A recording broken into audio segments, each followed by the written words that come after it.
Şəhər zibilliklərinin durumu həmişə problemli məsələ kimi gündəmdə durur. Bu isə məişət tullantılarının daşınması sahəsindəki çatışmamazlıqlardan irəli gəlir. Şübhəsiz ki, onların vaxtında yığılmaması şəhərin ümumi sanitar vəziyyətinə təsir edir. Əhəli zibil yeşiklərini qoyub, zibil yeşiklərin böyürlərini zibilləri tökürlər. Hamısı məhəlləsində ağaçları kəsirlər, gətirirlər, zibil yeşiyin böyrünə tökürlər. Evində təmir edilir, gətirir, zibil yeşiyin böyrünə tökür. Çünki bunlar hamısı zibil yeşiyinə girmir. Əsas bu avtozavod yolundadır. Bir də Uzeyir Hacıbəyov küçəsində çörək zavodunun qabağına tərəfdən olan necə deyirlər, Massavolun paçovkası var. Orada ən çox olur bizdə zibillik. Bir də dəmir yolun altında. Gördüyümüz bu zibillik avtomobil zavoduna gedən yoldadır. Burada zibillik o qədər geniş ərazini tutub ki, ifunətdən keçmək mümkün deyil. Hal-hazırda avtomobil zavod yolunda biz zibilxananın ləğvinlə məşğuluq. Bunlar hamısı arabanla, əl arabalarına zibilləri gətiriblər, yolun qırağına tökürlər. Bu istələr hamısı bastırılacaq, o göstərə bilərik ki, o biri baş tərəfdən, rayon inkasının tərəfdən bastırmışıq.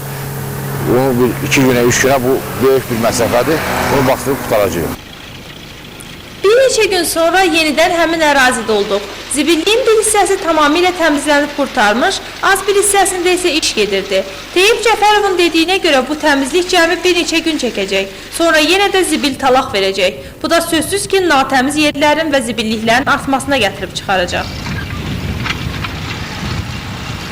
Şəhərimizdə olan Gülistan qəsəbəsində, Yeni Gəncə qəsəbəsində, Maxrasa bağda və şəhərin digər sahələrində olan zibilliklər ləğv edilmişdir. Ancaq bununla əlaqədar olaraq demək lazımdır ki, aparılan bu tədbirlərlə yanaşı bəzi nöqsanlar da vardır. ADS firmasının apardığı tədbirlər son zamanlar xeyli zəiflənmişdir. Məişət zibillərinin daşınması, toplanması və zərərsizləşməsi sahəsində bir sıra nöqsanlar hələdən mövcuddur. Şəhər zibilxanası hal-hazırki sanitar tələblərə cavab vermir. Burada məişət zibillərinin zərərsizləşdirilməsi işi başlı başına buraxılıb. Əgər məişət zibilləri zərərsizləşdirilmirsə və bunlar gələcəkdə əhali arasında yolxucu xəstəliklərin yayılmasından əsas səbəblərindən biridir. Onu da qeyd etmək yerinə düşər ki, 300 min əhalisi olan bir şəhərdə ADS firması zibilliklərin daşınması ilə məşğul olan yeganə firmadır.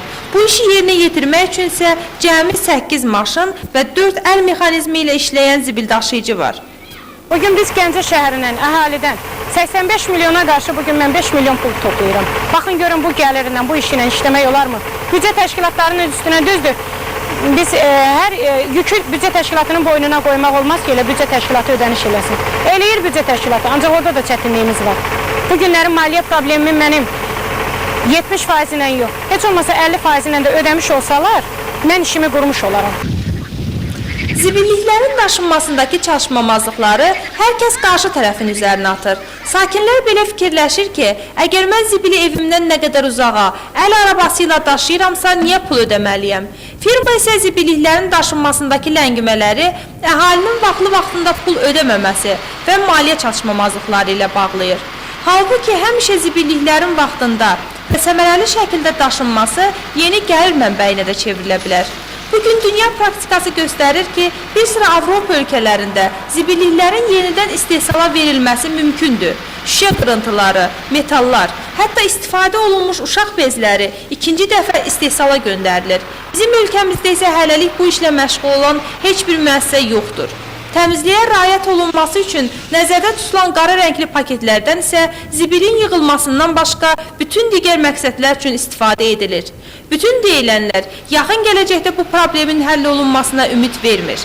Xalidə Babayeva, Rövşən Əmraslanoğlu, Milyoni Seyidzadə, Xəbər Plus.